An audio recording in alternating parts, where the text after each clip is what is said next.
Решением Комитета по социальной политике Джохор Кеңеши Кыргызской Республики была создана рабочая группа, которая включает и депутатов Джохор Кеңеши, а также экспертов из профильных министерств, то есть Министерство здравоохранения Кыргызской Республики, Министерство образования и науки, Министерство культуры и спорта, мэрии и также других заинтересованных министерств и ведомств. В апреле этого года были проведены мониторинговые визиты.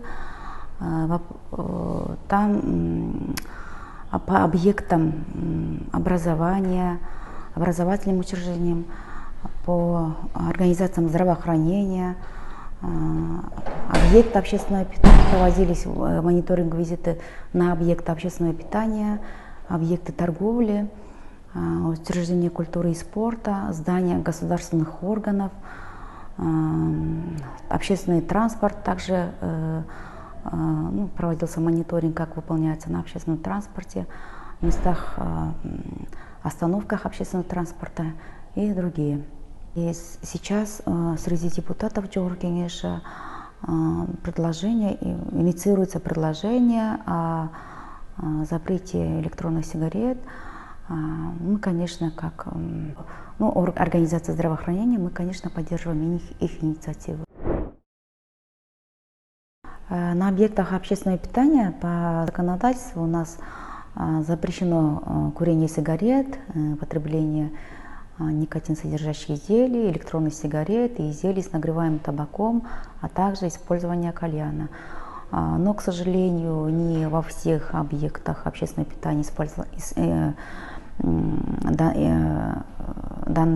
исполняется данная норма закона, что, возможно, связано с их недостаточной осведомленностью о положениях данного закона или недостаточным пониманием данной нормы закона. То есть, например, думают, что запрещено курение сигарет, но вместе с тем электронные сигареты или кальянные можно. Да? Возможно, может быть, размеры штрафных санкций недостаточно ощутимые для них, возможно. Может быть, по кодексу о правонарушениях у нас размеры штрафов варьируют от 5000 до 23 тысяч сомов. Ну и для проведения проверок, конечно, у нас по нормативной базе необходимо внесение изменений для того, законодательные акты, которые регулируют проверки субъектов предпринимательства.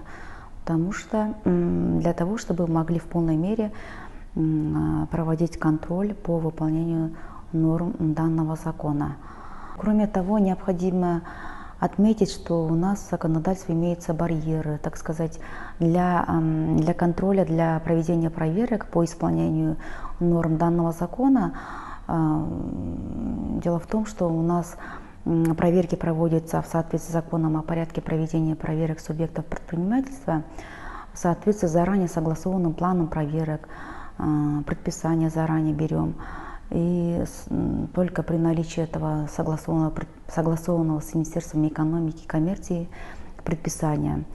При этом у нас кратность проверок тоже варьирует в зависимости от критериев степени риска.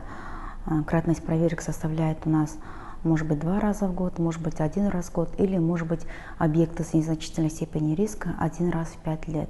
То есть, при этом при проверках мы должны руководствоваться нормами. Вообще рекомендации, предварительно какие можем рекомендовать? Наверное, повысить осведомленность, нужно широкое информирование, проведение разъяснительной работы, информационной кампании по положениям данного закона. Кроме того, нужно, наверное, здесь для выполнения закона нужно это не только роль Министерства здравоохранения, необходимо участие других министерств и ведомств. То есть тут должен быть межведомственный комплексный такой подход. И кроме того, нужно, наверное, чтобы субъекты предпринимательства тоже добросовестно отнеслись с пониманием. Дело в том, что у нас в первую очередь, наверное, должно быть по приоритетности, по важности самое главное здоровье человека.